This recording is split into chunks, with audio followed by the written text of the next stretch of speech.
बिस्मिल्लाहिर्रहमानिर्रहीम, अस्सलाम वालेकुम। आप देख रहे हैं न्यूज़ टाइम वन और न्यूज़ टाइम वन के साथ मैं हूं आपकी होस्ट मैमुना गुलशोद। नाज़रीन, इस वक्त हम लोग मौजूद हैं राहे मून वेलफेयर फाउंडेशन में, जहां पे लोग अपनी माओ को बेसहारा छोड़ जाते हैं।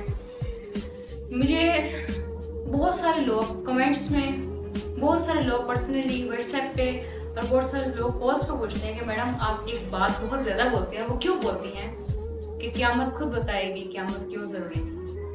तो आज के इंटरव्यूज, आज के जो बयान है वो सुनने के बाद आपकी भी आंखें जो हैं वो अश्कबार हो जाएंगी। ये सिर्फ हम लोग जानते हैं कि हम लोग ऐसे मराहिल में से किस तरह गुजरते हैं। देखने वाला तो बहुत आसानी से कह देता है कि एंकर गई थी और काम किया और आ गई, या एक बयान लिया, शॉट लिया और आ गई, लेकिन ऐसा नहीं होता। लोगों के जज्बातों को फील करना एक बहुत अहम किरदार होता है, जो सिर्फ वो इंसान महसूस कर सकता है जिसके अंदर इंसानियत हो।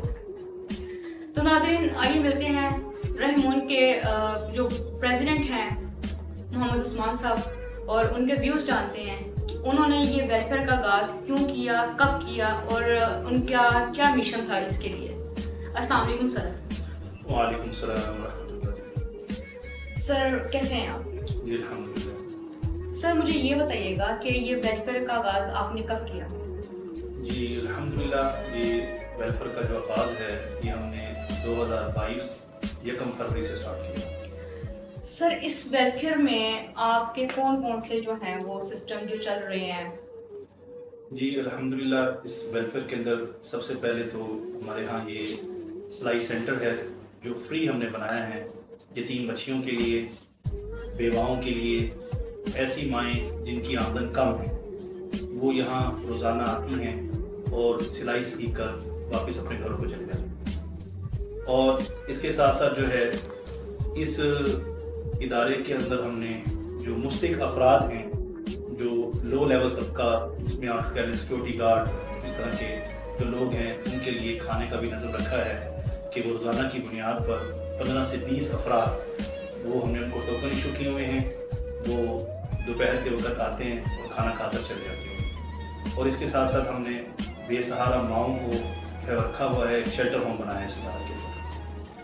और ये हमारे इस वक्त 3 प्रोजेक्ट जो है उस पर चल रहे हैं। सर आपके माइंड में ये आइडिया कैसे आया कि ये शेल्टर होम जो है इसको जो है वो रन किया जाए या इसको बनाया जाए?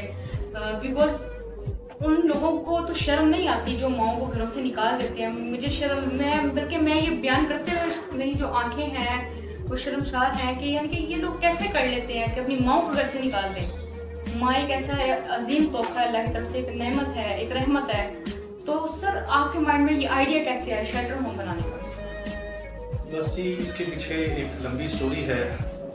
ये तकरीबन 2013 का वाक़या है।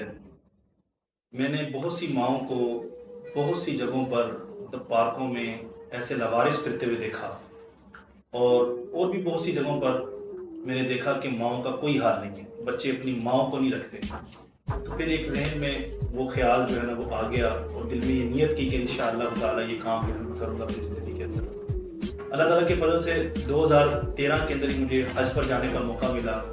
अल्लाह ताला से वहाँ पर मांगा। इसी तरह से 2016 में बैतुल्लाह के अंदर इस नियत से मैंने इत्तिकाफ़ किया कि अल्लाह ताला मुझे बूढ़ी और बेसहारा माओं का सहारा बना। अल्हम्दुलिल्लाह, तकरीबन इस अरसा को, इस मिशन को, इस प्रोग्राम को बनाने के लिए तकरीबन 9 साल लगे। 9 साल के बाद अल्हम्दुलिल्लाह यकम फरवरी को 2022 यानी कि इसी साल में हमने किराए की बिल्डिंग के ऊपर इस काम का आगाज़ किया। तो सर आप इस बिल्डिंग का कितना किराया जो है बस वक्त अफोर्ड कर रहे हैं? ये हमारे साथ जो किराए में ताउन करने वाले लोग हैं वो मुखय्यर हज़रात हैं।